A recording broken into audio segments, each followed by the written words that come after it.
ہمیشہ انسان کو ناکام لوگوں سے دور رہنا چاہیے، اس لیے کہ ناکام آدمی جو زندگی میں خود کچھ نہیں کر سکا، زندگی میں ناکام ہی رہا ہے، کامیابی کو حاصل نہیں کر سکا، تو انسان اگر کامیابی جو حاصل کرنا چاہتا ہے وہ ناکام لوگوں سے دور رہے۔ اسی لیے کہ ناکام لوگوں میں بیٹھنے سے 1 دن 2 دن 3 دن 1 مہینہ 2 مہینہ 3 مہینہ بیٹھے گا تو لازمی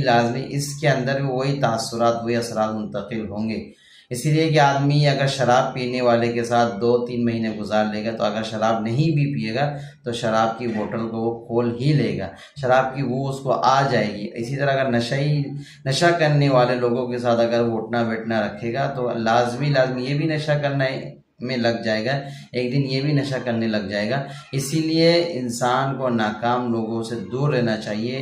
کیونکہ ناکام لوگ زندگی میں خود کچھ نہیں کرتے، وہ کامیاب ہونے والے آدمی کو